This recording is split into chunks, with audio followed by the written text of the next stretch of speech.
GTL 선수 김프로입니다. 오늘 주제는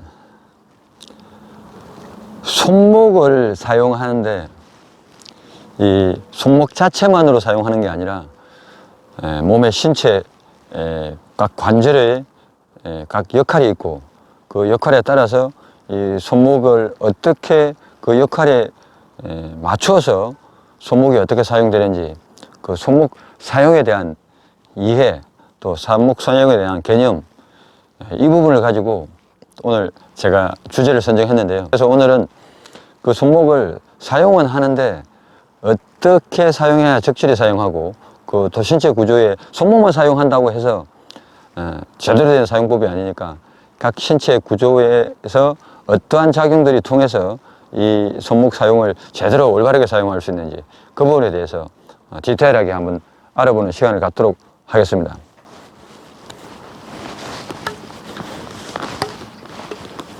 잠시 뒤.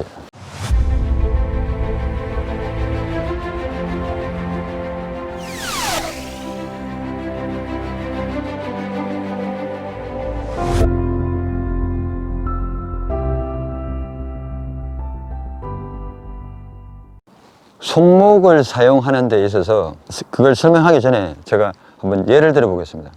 오른쪽 손바닥으로 왼쪽 손바닥을 한번 때려 보겠습니다. 자, 손목만 가지고 때려 보겠습니다.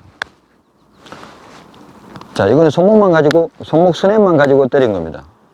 자, 손목을 사용하는데 그 다음 관절인 팔꿈치 관절을 이용해서 한번 때려 보겠습니다. 자, 한 번 더요. 자, 이번에는 좀 더 큰 관절인 어깨 관절까지를 이용해서 한번 때려 보겠습니다. 자, 반대로 하겠습니다. 어깨를 들고 어깨에서 출발하고 이 팔꿈치 각에서 반동을 이용을 해서 자, 어깨 관절을 들고 나머지 중간에 있는 팔꿈치 관절을 이용해서 손목 스냅을 마지막에 쓰는 방법으로 그렇게 한번 해보겠습니다. 어깨, 팔꿈치, 손목, 어깨, 팔꿈치, 손목. 제가 이걸 왜 보여드렸냐면은 박수 치려고 한 게 아니라 오른팔만 가지고 기준을 두고 제가 설명을 한번 해보겠습니다.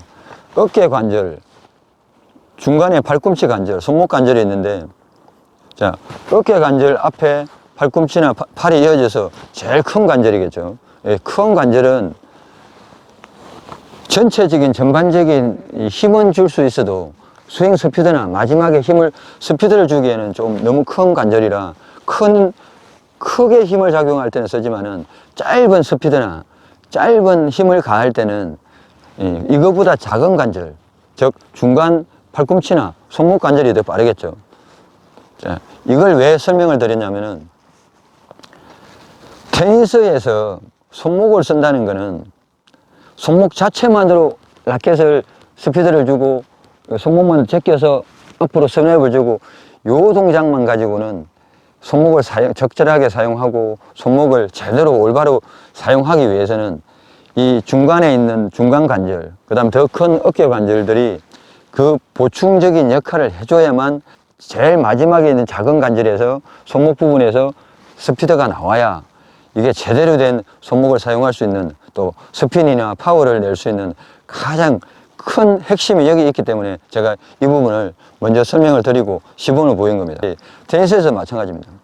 어깨 관절에서 레깅을 하는 동작에서 어느 정도 볼에 가까워졌을 때 이 중간 관절이 코킹을 하는 동작, 즉 라켓 버트캡을 볼 쪽으로 보여주는 이 동작일 때 손목이 제껴지는데 이때 이 라켓을 뒤로 제끼는 힘은 중간 관절인 팔꿈치에서 이 역할을 해줌으로써 어깨와 관절하고 팔꿈치에서 이 역할을 해줌으로써 마지막에 제껴놓은 마지막 짧은 관절인 손목 관절에서 폭발적인 스피드가 또 라켓 헤드를 더 강력하게 스피드를 작용시켜서 이렇게 바람 소리가 나게끔 날 정도로 이렇게 강력한 볼을 칠 수 있는 이게 제대로 된 순서에 입각한 손목 사용이고 몸의 관절들을 제대로 순서대로 이끌어 가서 손목을 사용할 수 있는 그 마지막 단계까지 만들어주는 이 과정이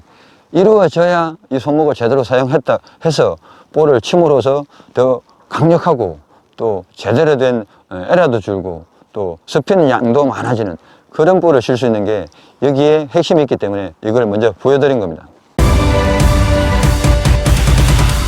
지금부터는 이 손목을 사용하는 타이밍, 또 손목을 언제 어느 시점에 사용해야 되고, 손목을 사용한다는 거는 두 가지가 있습니다.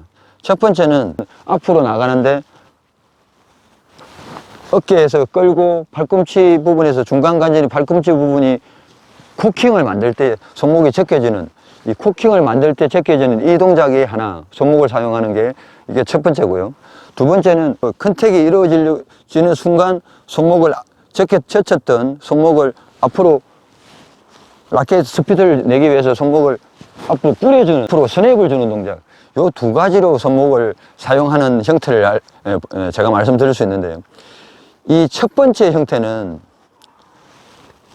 코킹 부분에서 적혀져야 하기 때문에 이때 실제 이 타이밍은 언제 타이밍을 잡아야 되냐면, 볼이 바운드 백스윙에서 어깨 라인에서 어느 정도는 볼에 접근한다는 느낌이 들 때, 이때 중간 관절인 팔꿈치가 앞으로 감으로써 손목이 탁 제껴지게끔 그 타이밍을 잡으셔야 되고, 두 번째 앞으로 볼의 바깥쪽을 막으면서 컨택이 되면서 바깥쪽을 막으면서 손목을 앞으로 스냅을 주고 뿌려주는 형태는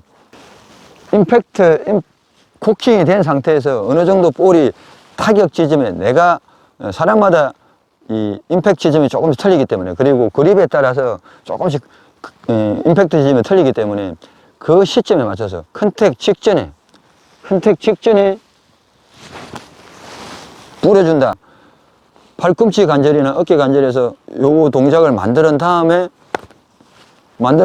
가까워졌을 때 딱 때려야 더 간결하면서 강한 손목 스냅을 이용해서 손바닥을 아프게 때릴 수 있듯이, 이 원리를 그대로 적용해서 볼에다 적용시켜 본다 그러면은, 너무 멀리 있는 상태에서 이렇게 멀리 있는 상태에서 때려봐야 허공에다 때리는 거니까, 이 부분을 조금 더 임팩트 볼과의 거리가 가깝다는 체중으로 끌고 팔꿈치에서 코킹이 이루어진 상태에서 조금 더 볼하고 거리가 가까웠을 때 치면은 더 강력하고 또 아주 강한 그런 손목 스냅을 이용해서 볼을 제어할 수 있는 그런 타이밍이 나오는 거니까, 이 두 가지 타이밍, 그러니까 뒤로 젖히는 동작, 코킹 동작이 하나, 그 다음에 마지막에 손목을 스냅을 써서 볼을 타격하는 그 동작에서 손목 이게 사용이 마지막에 볼을 타격하기 직전에 풀었던 거를 임팩트 때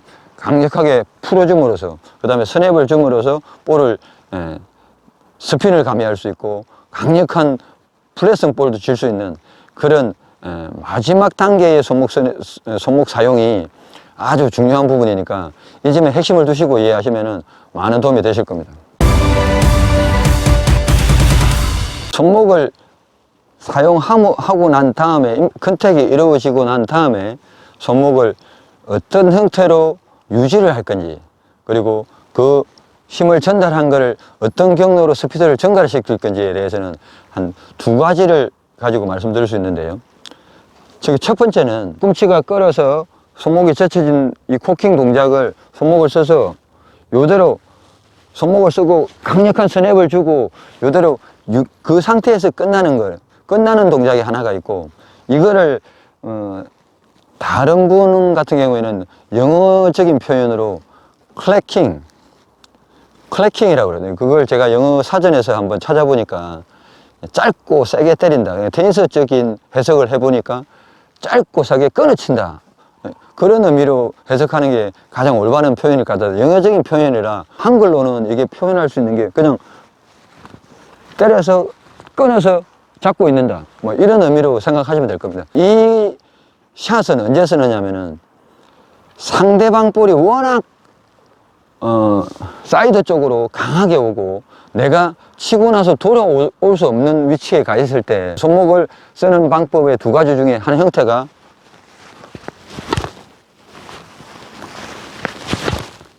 손목 스냅만 딱 주고 이렇게 끝나는, 손목 스냅만 주고 딱 끝나는, 이걸 크래킹 동작이라고 하는데, 이거는 완전히 코너로 물렸거나 상대방의 샷이 워낙 깊숙하게 왔을 때 내가 도저히 코트 바깥에, 단식 라인 바깥이나 복식 라인 바깥으로 완전히 빠져나가서 그 볼을 내가 수비적인 형태보다는 공격적인 형태로 쳐서 한 방에 끝낼 때, 그러니까 일발 장타를 치는 거죠. 두 번째는 똑같이 스냅을 주고 강한 뿌려 쳤는데 나머지 뒤에 있는 동작, 아까 설명한 부분은 무슨 제일 처음에 설명할 때 어깨 관절, 팔꿈치 관절, 손목 관절 순으로 볼에 접근한다고 그랬지 않습니까? 치고 난 다음에는 역순입니다. 임팩트가 되고 나면은 손목 관절이 썼습니다. 손목 관절을 풀어서 뿌렸기 때문에, 자, 이대로 두면은 크래킹 동작에서 끝나겠죠. 근데 팔꿈치 관절과 어깨 관절이 연이어서 따라가고 있지 않습니까? 이 관절을 역순으로 팔로 스윙까지 이어져야 됩니다. 손목 앞에 헤드가 뿌려놨기 때문에 헤드가 먼저, 그 다음 손목 관절, 팔꿈치 관절, 어깨 관절까지 돌아가면은 자연스러운 팔로 스윙이 되니까 이 부분이 좀 어렵긴 어렵습니다. 끊어 쳐놓고 그 다음을 연결, 임팩트가 돈과 동시에 이게 순서대로 손목을 쓰면서 가야 되기 때문에 이게 숙달이 되지 않으면 좀 어려운 동작인데, 이거를 힘을 주지 않고 부드럽게 풀고 나머지 스윙을 뿌리면서 나머지 스윙을 계속 한다고 생각하면은 이 부분이 손목을 쓰고 나머지 팔꿈치나 어깨 동작이 연이어서 역순으로 접근할 때 역순으로 이루어지는 거니까, 이런 식으로 해서 손목의 사용의 극대화를 더 전달시켜서 체중 이동이나 나머지 관절들에 이어져서 간다 그러면은 내가 손목 스냅에다가 체중이나 나머지 이어지는 사슬의 역할 때문에 볼이 더 강력하고 회전도 많고 또 좋은 샷이 나올 수 있기 때문에 이 부분에 핵심을 두시고 이해하신다면 많이 도움이 되실 겁니다. 손목을 사용하는 데 있어서 주의사항입니다. 어떤 주의사항들이 있냐면은, 처음에 제가 요 손바닥을 때리는 느낌에서 보여드렸듯이 손목만 가지고 타격하려고만 하지 마시고 요 팔꿈치나 어깨 관절들의 전체적인 역할들의 흐름을 가지고 마지막에 손목을 사용할 수 있는 주의점을 두시고, 또 두 번째는 너무 과도하게 끊어놓고 풀어놓고 마지막에 풀어놓고 이걸 끊어서 힘으로 잡지 말고 전체적인 역순으로 이어지는 스윙을 항상 생각하시면서 이 부분을 연결시킨다라는 생각으로 손목 사용을 극대화시키는데 거기에 주안점을 두시면은 아마 도움이 되실 거예요. 주의할 사항을 하나 더 말씀드리면은, 처음부터 손목을 이렇게 힘을 빼고 풀어놓고 요것도 주의하셔야 됩니다. 요 부분은 미리 이렇게 코킹을 만들어 놓고 가면은 내가 손목을 사용할, 조금 처음에 말씀드렸던 이 부분에서 제끼는 동작이 나와야, 제끼는 동작이란 뭐냐면 반대로 이야기하면 반동을 이용하는 겁니다.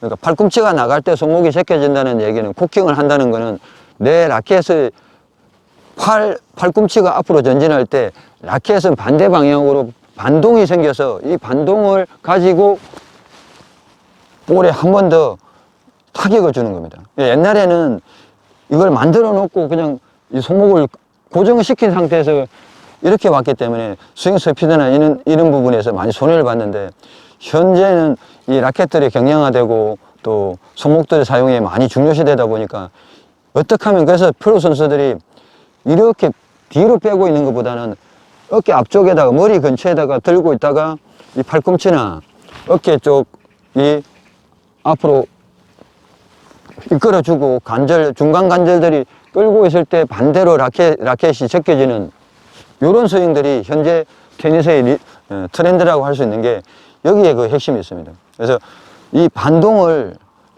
내 팔꿈치나 손목에 제껴짐이 나올 때 라켓은 반대 방향으로 제껴지면서 코킹이 이루어지는 이 동작까지도 볼의 스피드에, 볼에 타격을 할 때 전달시키기 위해서 이 동작들을 쓰는 거니까 이거를 항상 명심하시고, 또 처음에 출발할 때 내가 너무 풀어놓지 말고 어느 정도는 가져와야 반동이 생기니까 어느 정도 힘은 내 전체 100에서 한 60% 정도 힘을 부드럽게 오다가 어느 정도 타기 타이밍 말씀드렸잖아요. 그 타이밍 시점이 왔을 때 반동 동작을 만들어서, 코킹 동작을 만들어서 볼에 가속을 붙이고 손목을 강하게, 그리고 부드럽게, 부드러운 상태에서 스피드가 나는 거지, 강한 상태는 스피드를 내는 게 아니라 스피드를, 힘만 들어간 거지 스피드를 죽이는 그런 형태니까 이 주의사항에 항상 명심을 하시고 부드럽게 출발하시고 반동 동작을 충분히 이용하겠다라고